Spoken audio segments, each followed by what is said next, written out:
All right, well, here we are at the Seattle Film Summit 2021, and we are here with a special guest, Jamil Suleman. Jamil, Hi. thank you so much for joining us. What's up, guys? Matt You're the man of the hour here, we understand. Oh, wow. Am I? The winner of the table read for One your of them. script. Yeah, for one of them. One of the table reads. Right. And also a previous winner from That's right. the pitch contest from 2019. So for those who haven't attended in our audience, maybe you can explain kind of how that contest works and Sure. Well, the you know progression what? of your project. I'll tell you, man, I was a walk-on. So All right. the way it usually works is you submit, you pay to get in, and you pitch, and usually 30 to 40 or so folks will pitch to a group of judges, and the top 5 that make it out of those pitches pitch in front of the entire film summit from an industry panel of some of the biggest folks who came throughout the weekend. Is the no pitch pressure. something that you're doing No in front of a bunch of people? Shark Tank style. Shark, Okay. definitely Shark Tank style. And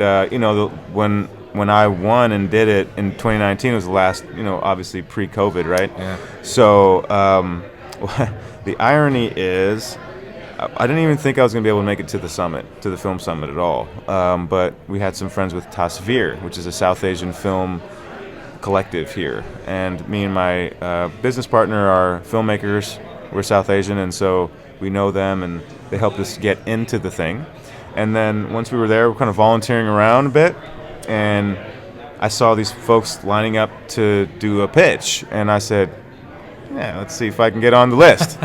And I couldn't. It was maxed out. But I you was had like, a story in mind at this point. One I that mean, you already I had a music video I made one time, So and it's been an evolution. it was a really. total evolution. Yeah. And so what happened was, I was like, I could maybe, in my mind, turn that music video into a show, right? I didn't have a script, I didn't have a treatment, I didn't have anything. Yeah. Sure, why not? Just turn it Yeah, into a I just thought it was. I'm like, it could be funny, right? A sitcom-y kind of Well, a. imagine a music video. It's a story, right? Yeah. So you Yeah. probably got all the imaginations in your head about what it was about and Right. all that to begin with. And So sometimes harder to you write something that short than a full length. Yeah. In many a ways, way, yeah. in a way, and so the Curry in a Hurry music video, which the show is based off of, is kind of filmed like a parody of a '90s sitcom, Okay. like a Family Matters kind of a step-by-step kind of a thing. All right. And the song's about cooking Indian food very quickly. Obviously, Curry in a Hurry. So the title gives it away. But so I got in. I wanted to. Thought one time I try and pitch it. Asked if I could just be on like a waiting list, and they're like, "Sure, we can put you on a waiting list." Then I ran into Ben, and I said, "Hey, man, you don't know me, but I got a cool idea." And he just walked me over and said, "Okay, put all these 3 people on who are on the waiting list. Just put him on the list." So That's Ben, man. so That is yeah, Ben. Grow the so community, so yeah. 38 folks ended up doing it. I had a blast doing it the first round. I didn't think I was going to make it through. I made it through the first round. Then there's 5 of us. These are people with scripts and treatments and screenwriters and Years of and work, they've been sweating practicing over out a pitch on a certain. And I'm just like a walk-on rapper, I feel like Rudy Rudiger somehow made it on the thing. And so I get on there, but I'm a performer. I'm a rapper. So I had my shirt, the Curry in a Hurry shirt, because we did the pop-up and did a couple things. So when I went to go pitch, I busted it out, gave a great pitch. The panel loved it, and I won. And since then, I've been on this incredible road of actually developing it into a show. Because when people heard it, they were like, "Yeah, we want to see it." Right. And so I was like, "Okay, give me 2 years." So through that process and through the Film Summit, which has been an incredible boost to my attempt at doing this kind of stuff, because obviously I'm into this stuff already, but they helped me realize that I could actually do it, like I have the potential to do it. So I've been working on that. I've been in the Bigfoot green room this whole year, just pitching and learning how to pitch and write. And It's been 2 years now. it's been 2 years. Yeah. So I would say I kind of know how to write a script now, maybe. How did you educate yourself on that? You see so many books out there, Sure. and things like YouTube, and everybody's All of got a that, little all hook of that and- stuff. I read all the books. Yeah. I read a lot of books about it. Save the Cat was good, and Yeah. all the other kind of bigger ones too, and a lot of YouTube, Film Courage, a lot of indie film hustle stuff podcasts, blah, blah, blah, blah. But mostly the best part, or the most effective thing, was working with the Northwest Film Forum and reading scripts and watching movies. I'm obsessed with films. So I know how to tell a story in my mind, but I don't know the technicalities of how to put it in proper screenplay. Right. Yeah. And so formatting and things. That's right, the Yeah. format, and it's a whole other animal. Yeah. It really is. It's Very like you're unique not to it. writing the story, you're writing the script, which is not the story. Show don't tell. Yeah. That's which right, is- I learned the hard Yeah, way. which is there's a reason, a difference between a book and a screenplay. Yeah. And On the a outset, book, you book wonder- for yeah. a stage show. I mean, they're all Yeah. different. That's right. Yeah. That's right. And I had to learn that, and it was humbling because I want to just tell my story. And, I think I'm Martin Scorsese or whatever, and I'm not, I'm Yet. me. Not Not yet. yet. Not yet. Well, what was the mentality like? So you win the pitch contest, and then you're sitting there and you're going to move forward with this. Mm-hmm. Was it a holy crap, I've got to go now do this moment, or was it all right, I've gotten this far, I'm going to do it? Were you more determined to go for it? Was there some nervousness there? What was your mindset like? You mean after the pitch or before the pitch? After you get the pitch, and then you made the decision to move forward. Once you knew and you had actually- something. I was inspired by the idea. I really was. I was like, this would be a funny and good show. So I think there's been legs to it all along, really.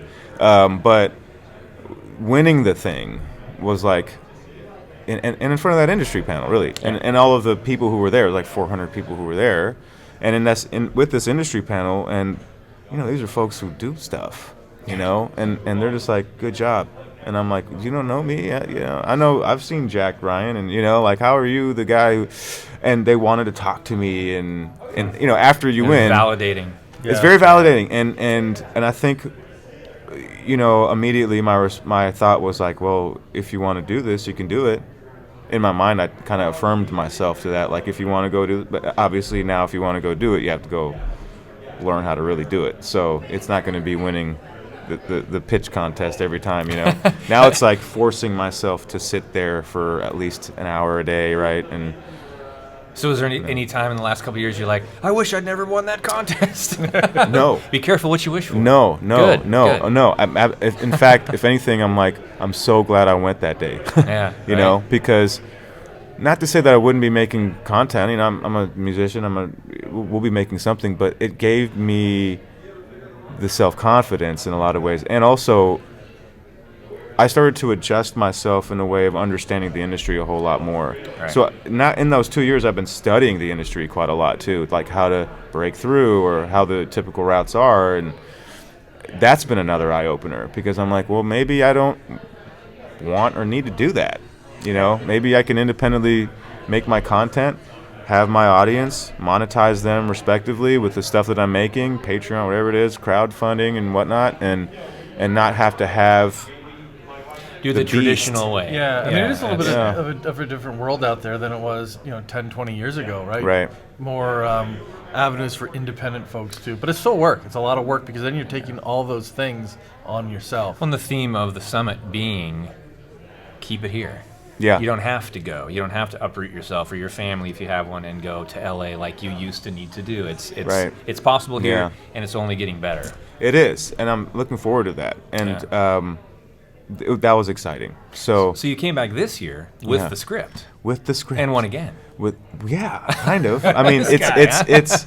I think part of it was like, okay, so you won the pitch, huh? Well, let's see the script there, Yeah, But I've really worked hard at this script, man. Like, I really have. How many rewrites do you think Oh you've done? my God. Yeah. Because you think about it. After winning, I was like, I better start writing a script. So it's been 2 years of rewrites. I put it to you like this. The last rewrite was August of 2021. So last month. Yeah.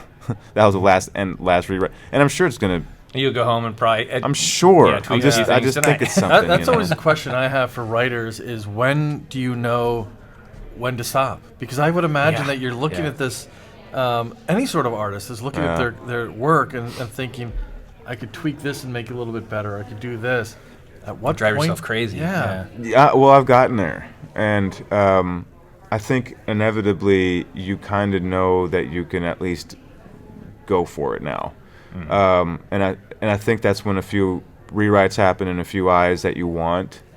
to look at it, give it a look-see, and they're like, okay, this character is problematic, or this scene is unnecessary, or you're writing this, you're describing, like you're saying, you're telling us too much. So I think you get to a point where you're just like, there's not really much else I can do here, you know? Yeah. Like maybe I can add another thing, or add another character, or add another scene with this character, even another punchline. But I think after a while, it's like, okay, I've kind of, you know. Yeah. It's over. So what's next steps for you then? Got a Yeah, good man, trajectory going. Dude, that's the big question now. Yeah.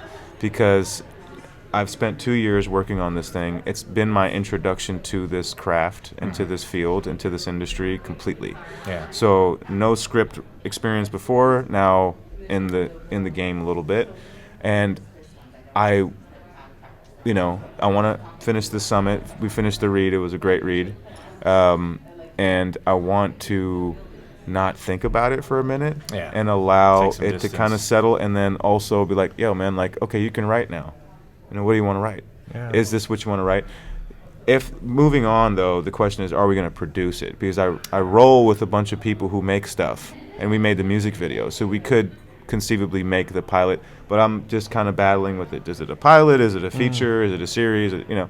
Yeah. So that's kind of where we're at there, but something will be shot. What was the process for the table read content? How did that? What was that like? Well, mine was a cheat one. I'm gonna be honest, man. Like it was. So I'm in the Bigfoot Green Room. It's a great group of writers who pitch and write to each other, and I won. They picked my script and another of our colleagues' script to actually two other ones. So, I think they're just good people and wanted to see and then it. was it performed? Was your It was script performed by local Big talent? Fish. Big brought some Fish people did it. in? Yeah. Amazing group. Super cool. Yeah. It was the third table read I've done for it. The first one was with the Forum, Northwest Film Forum, another great resource. That's got to be Always shout that out. Pretty cool feeling to see actors performing Yeah, your story. It's also really nerve-wracking because you're like, no, it's not how, deliver that line. Exactly. Like, wait a minute. But then you really get you get two things. One, you get the constructive criticism, which you certainly need, and you need to be able to take that. But also, you get to see how much people appreciate it. Yeah. You know, there's people who read it. There's actors who read it. They're of South Asian descent, like myself, South Asian American. We're not used to seeing these kind of stories, and they were so excited. They were like, this is funny. This is not like too overdone, you know. It's not a parody. It's not a parody, and it's like it's like how we are in normal life, you know. It's not like you're saying, like a parody or almost too dramatized character. Yeah, exactly. This is not a stereotype type of a thing, but we talk about that. So it's exciting to see that, because then I'm like, oh, I'm not just writing this for me, you know. Like, this is for everyone. So well, and another skill that you mentioned that you realized was that at some point you got to hand your baby off. Yeah. And then it's kind of out of we interviewed Danny Bilson, who was a screenwriter for a movie from my childhood, The Rocketeer. And still a classic. Yeah, and just finished a project. I wrote the Five Bloods with Spike Lee. Wow. And we asked him, how involved do you stay? And he goes, once it's packaged up, I hand it off, and I can't sit there and watch. That's right. Yeah. And what was the actor that you? Rick Riordan, the children's author, said that watching the two movies that were made out of his books was like watching his whole life's work go through a meat shredder. So you got to be able to let it go. Is it Lindy West who wrote Shrill? And she was a writer for The Stranger. Yeah. And I was in a conference, whatnot, in a workshop, and she was speaking, and I kind of asked her, like, so should I self-produce this, or should I try and pitch it to the industry, and blah blah blah. And she wrote an autobiography basically that went, that did really really well, and then it got picked up and adapted, and an SNL actor wanted to take it on, and now it's in its third season in Hulu. And hearing her talk about how, like, there's times when she's on set and she's like the smallest person, like in the room, and everybody's moving, and there's hundreds of people moving, and Warner's there, and Hulu's there, and all that, and she's like, none of this would happen.